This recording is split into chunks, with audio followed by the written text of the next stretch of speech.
मैं महिला हूँ, मेरे प्राइवेट पार्ट को छुआ गया, मुझे अच्छा नहीं लगा। कि एफआईआर हो गए, एफआईआर की कॉपी हमने देखी है। मैंने मन्नू पे किया कि उसने मेरे सम्मान को ठेस पहुंचाया, जहां मेरा इज्जत होता है उसने उसको टच किया। कि आप बहुत बड़ी है और इस तरह का ओहदा चाहिए आपको, उस तरह से आइडेंटिटी नहीं मिली वहाँ पे, तो इसलिए आप बौखला गई वहाँ पे।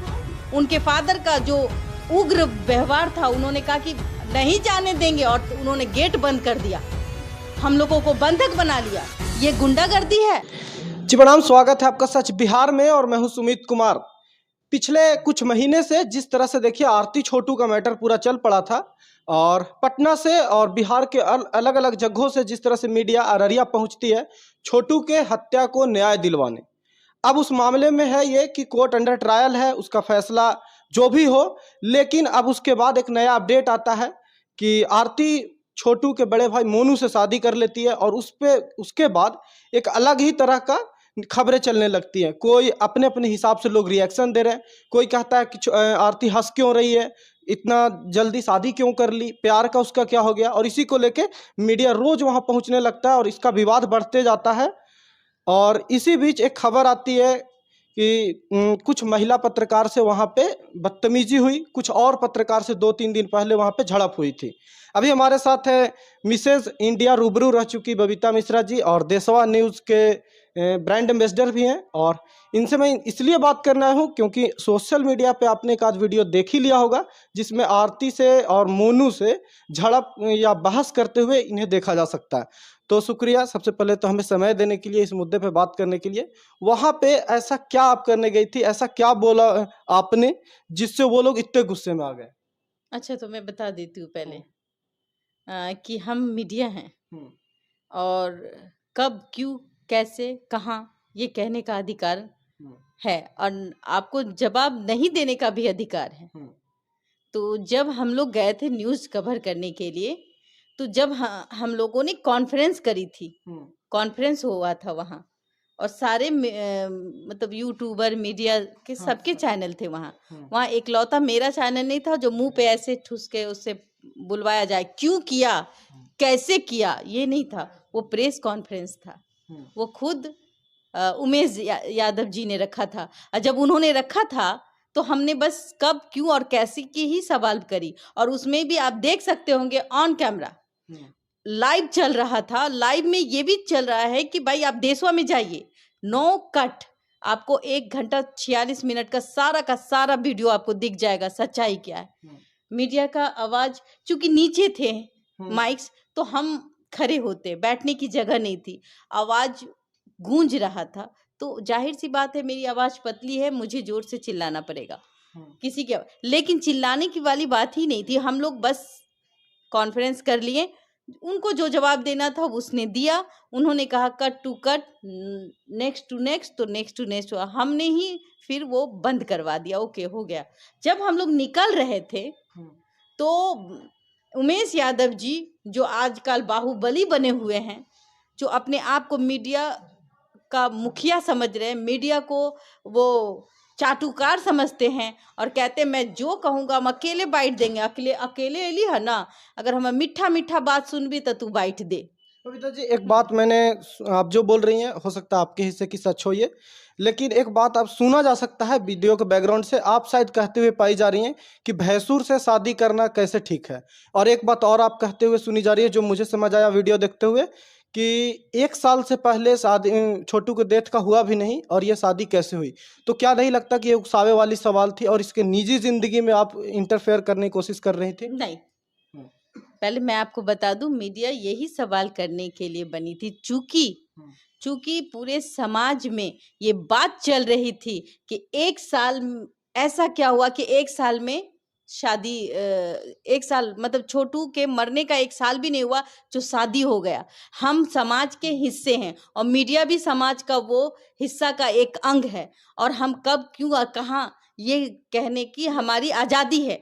और आप प्रेस कॉन्फ्रेंस कर रहे हैं, मैंने यही सवाल किया, शादी होनी चाहिए, हर लड़की की शादी होनी चाहिए। आप सुनिएगा मेरा सवाल, हर लड़की की शादी होनी चाहिए, और जब 4 बच्चे की माँ भाग सकती है तो फिर इनकी शादी क्यों नहीं हो सकती। हमने ये बात कहा, मैं बहुत खुशी हूँ कि शादी हुई, लेकिन ऐसा क्या मजबूरी रहा जो 6 महीने में जिस घर का बेटा गया हो, जिसके बाप ने अपने बेटे का लाश देखा हो, अपने जिस माँ जो जन्म देती है, वो 6 महीने में फिर उसके घर में बैंड बाजा बारात आ जाता है। वो ठीक है, वो हमारे हिसाब से या लोगों के हिसाब से वो बुरा हो सकता है कि ये नहीं करना चाहिए था 6 महीने में, लेकिन ये उनकी प्राइवेट अपनी चॉइस भी तो है कि वो कुछ भी कर रहा। प्राइवेट कहाँ रहा? आप ब्लॉग बनाते हैं, शादी की खुशखबरी देते हैं, ये प्राइवेट कहाँ रहा? और सॉरी, जब मीडिया आपके लिए रात दिन खड़ी होकर के आपके लिए न्याय की गुहार लगा सकती है, 9 आरोपी को कहीं ना कहीं जेल में डलवा सकती है, तो क्या आप मीडिया, तो क्या मीडिया अब ये भी तय करेगी कि आरती को कब शादी करनी चाहिए, किस जोड़े में शादी करनी चाहिए, आरती घर में क्या खाना बनना चाहिए? नहीं, सब तय करेगी? नहीं, मीडिया ये तय नहीं करती है। ये मीडिया का काम नहीं है, ये ब्लॉगर का काम है। और आरती ने खुद अपना एक ब्लॉग रखा है जिसमें वो खुद कहती है आज हम खाना बने लिए, पैर जल गए, हाथ जल गए। तो वो जो है ना, वो खुद ब्लॉग बना रही है। उसको ब्लॉग बनाने में कैसे कंटेंट चाहिए, वो मीडिया को कैसे प्रभावित करेगी, मीडिया को आपने 3 दिन पहले देखिए कि मीडिया पर वो हमला कर रही है, मीडिया को धक्का धुक्की कर रही है। उसके बाद भी आप कह सकते हैं कि मन्नू जिसका नाम है, मीडिया पर दुहट्टी लाठी चला रहा है, लेकिन वो वहां का मीडिया दुहट्टी लाठी खा के भी व्यू पा रहा है। वो मीडिया तो नहीं हो सकता, वो ब्लॉगर हो सकता है। दुहट्टी लाठी खाएगा, कुछ पैसे आएंगे, व्यूज आएंगे, उससे बनेंगे कई सारे जो मैं इसी बात को जानने के लिए गई थी और मेरा यही बात था कि आखिर में मीडिया लाठी खा के भी वहां क्यों है। तो मैंने देखा वहां मीडिया कम, सोशल मीडिया ज्यादा एक्टिव होती है और यूट्यूबर ज्यादा थे।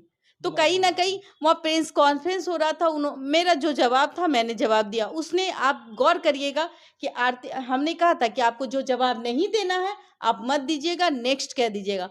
और नेक्स्ट का कहने का मतलब होता है कि अगर आप मेरे बातों से सहमत नहीं हैं तो आप जवाब मत दीजिए। और हमने जो जवाब पूछा तो हमने नहीं कहा कि माइक ठुसा के कि अभी बोलबे करो, क्यों कर भी शादी, नहीं। आप उन्होंने कहा भी नेक्स्ट आप देख लीजिएगा। तो एक सवाल है ना कि अब तक उन्होंने, कई महिला पत्रकार अभी भी वहां गए होंगे पहले भी, अब तक उन्होंने किसी के साथ बदतमीजी नहीं किया, और आप जाती हैं आपके साथ होता है। और आप कई सारे आरोप मोनू पे लगाए हैं कि उन्होंने, मैंने आपका एफआईआर का कॉपी देखा है, उस पर 354A लगा हुआ है, 509 लगा हुआ है, जो मोलेस्टेशन छेड़छाड़ का आरोप है, कई गंभीर आरोप है। क्या लगता है आपको कि अपने केस को आप मजबूत करने के लिए इस तरह का आरोप लगा रही हैं आप?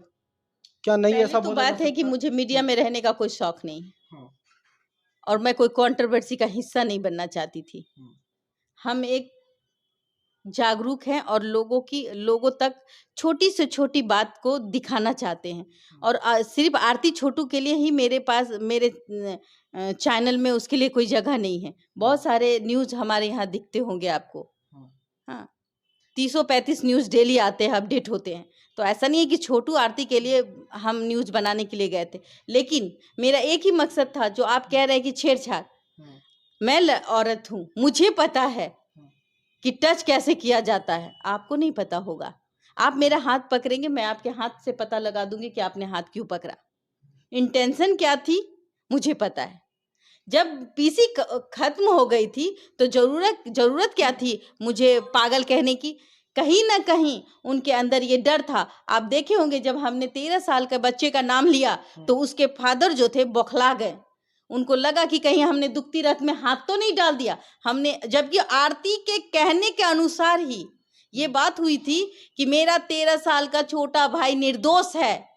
बहुत सारे रिकॉर्डिंग है, मैं उसको फ्लैश नहीं करूंगी क्योंकि वो बिहार की बेटी है।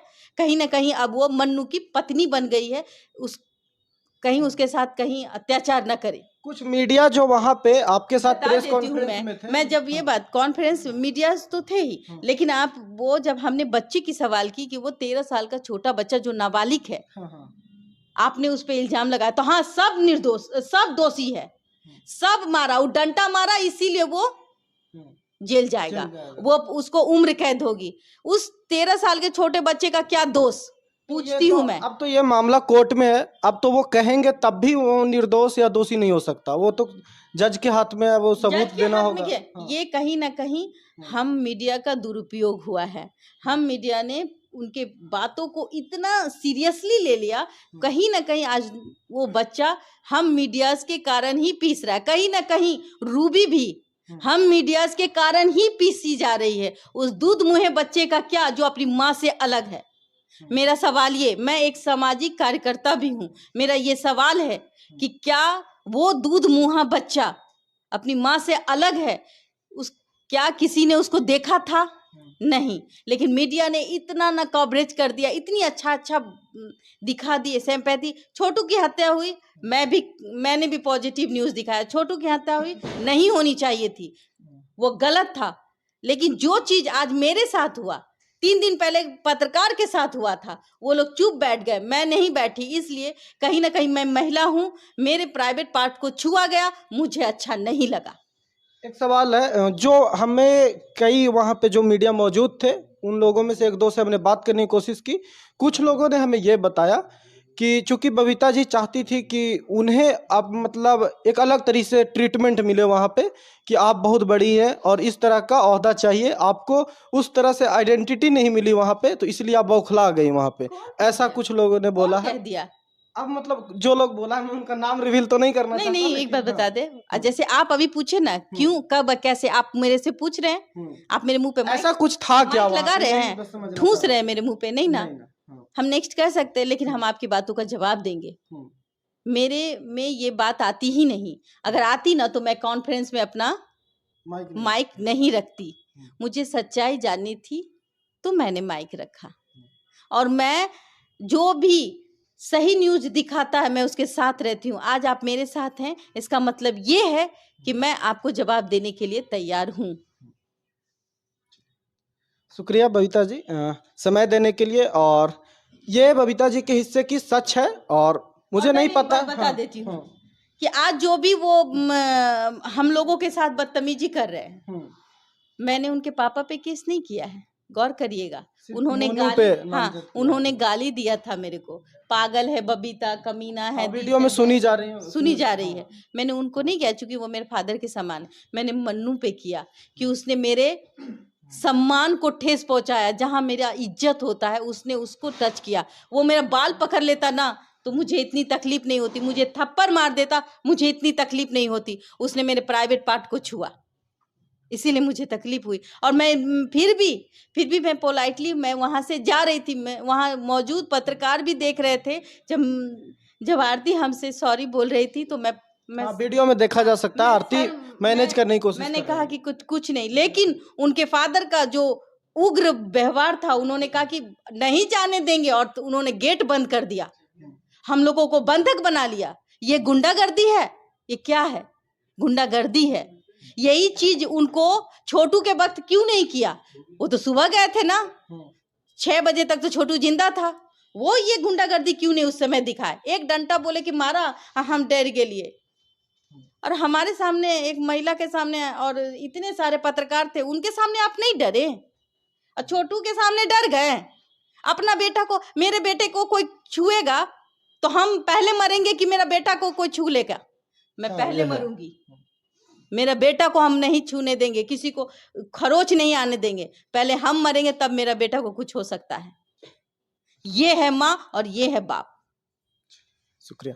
देखिए बबीता जी से इनके हिस्से की सच और इनके जो पहलू हैं उस मुद्दे को लेकर हमने जानने की कोशिश की। अब सच ये है कि एफआईआर हो गए, एफआईआर की कॉपी हमने देखी है और स्क्रीन पे मैं लगा भी दूंगा, आप देख सकते हैं। अब मोनू से भी मैं कुछ सच्चाइयां जानने की कोशिश करूंगा, अगर हो सका तो, अगर बोलने के मूड में हो, अगर वो मीडिया से अभी बात करने के इस पोजीशन में हो तो। बाकी आपकी राय क्या है इस मुद्दे पे, जरूर कमेंट करके हमें बताइए। देखते रहिए सच बिहार। नमस्कार।